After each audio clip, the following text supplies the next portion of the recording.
Assalomu alaykum. Bugungi video darsimizning mavzusi anatomiya fanining rivojlanish tarixi. Rejamiz odam anatomiyasi fanini o'rganish usullari, ikkinchisi anatomiya fanining qisqacha tarixi. Odam anatomiyasi fani odam tanasining tuzilishi, rivojlanishi, a'zolari, tizimlarining funksiyalarini bir-biri bilan bog'lab o'rganadigan fan hisoblanadi. Anatomiya fani yunoncha so'zdan olingan bo'lib, anatomiya ya'ni kesaman degan ma'noni anglatadi. Anatomiya murdani pichoq bilan kesib o'rganish asosiy usullaridan biri hisoblanadi. Odam anatomiyasi fani biologiya fanining bir qismi bo'lib, boshqa biologik fanlar uchun xos bo'lib hisoblanadi.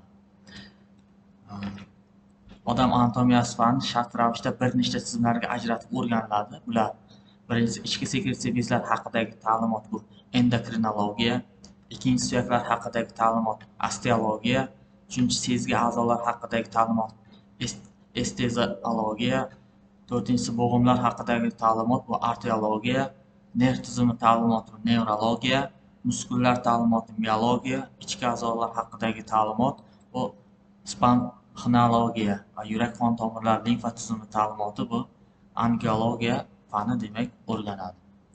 Qadimda Xitoyda eramizdan oldingi 6-7 asrlarda yozib qoldirilgan tibbiyot qonuni kitobida yozilishicha, ichki a'zolarning joylashini, qon tomirlari, nervlar va ularning tana bo'ylab tarqalishi bilganlar. Kasalliklarni davolashda nina sanchish usullaridan foydalanganlar. Gretsiyalik anatomiya fanining rivojlanishiga katta hissa qo'shgan olimlardan biri bu Gippokrat hisoblanadi.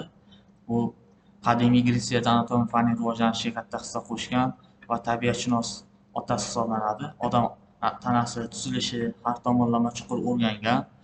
U o'ziga bo'lgan ma'lumotlarni hamda o'z izlanishlarini yozib qoldirgan.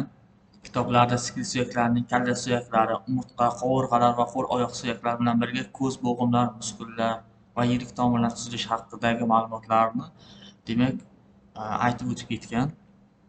Ikkinchisi bu Aristotel, Gretsiyada yashab o'tgan, u ham o'z davrida atoqli olimlardan biri hisoblangan. Bu hayvonlar anatomiyasini yaxshi o'rgangan. O'sha Aristotel nervlarni ajrata bilgan, yurak qon harakatini keltiruvchi asosiy a'zo deb qarab, uning tuzilishi va ahamiyatini ancha to'g'ri izohlab bergan. Girafel bu ham odam anatomiyasini o'rganishda murdalarni bevosita yorib, bu haqida yozma ma'lumotlar qoldirgan olimlardan biri hisoblanadi.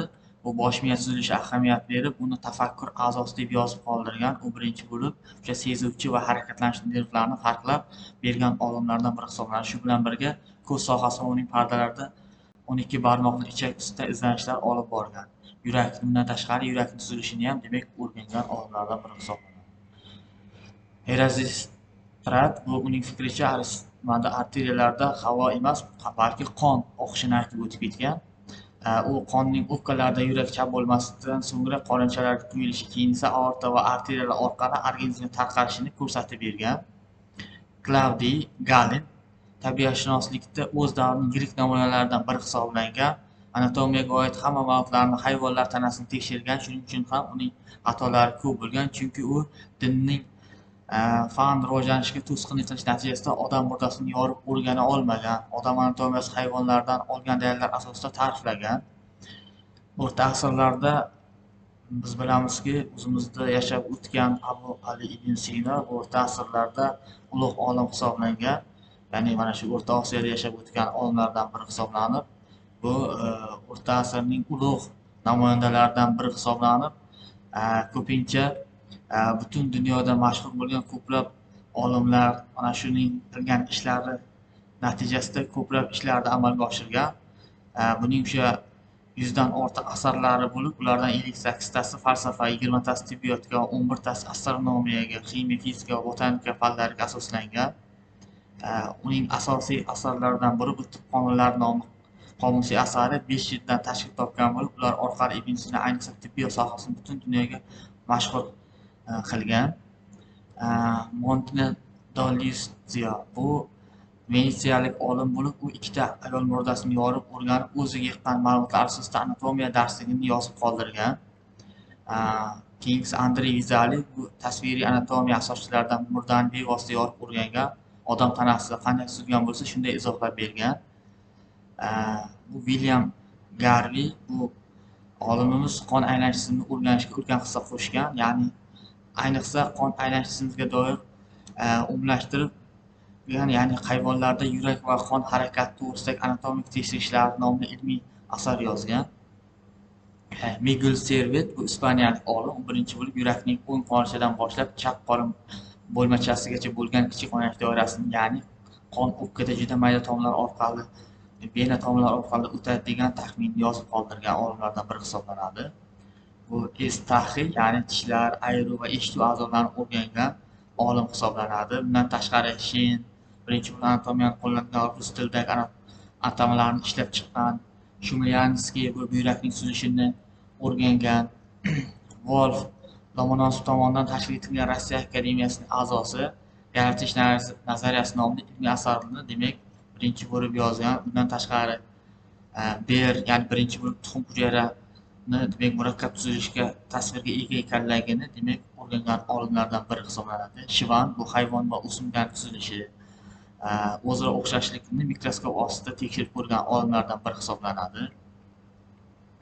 Zohidov anatom olim hisoblanib, bu Toshkent tibbiyot oliy institutida faoliyat ko'rsatgan olimlardan biri hisoblanadi.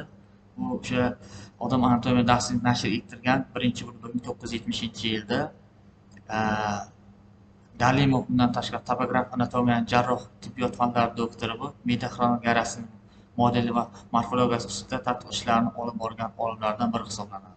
Bundan tashqari Zufarov, Hamidovlar mana shu neyronlarning o'sish rivojlanishi, tabaqalanish sohasida o'z maktablarini yaratgan olimlardan. Zufarov esa o'sha Toshkent davlat tibbiyot institutida birinchi bo'lib elektron mikroskop, avtoradiografiya hamda zamonaviy sitoximiya usullarini yo'lga qo'ygan olimlardan biri hisoblanadi. Ahmedov bu o'sha birinchi bo'lib yirik nerv стволlari uchun maxsus ish lovlayashi periferik tizimini rentgen nurlar ta'sir ettirilganda yoshga qarab ro'y beradigan degeneratsiya va regeneratsiya jarayoniga bag'ishlangan o'zbek tilida 2 tomlik odam anatomiya darsining mualliflaridan biri hisoblanadi. E'tiboringiz uchun rahmat.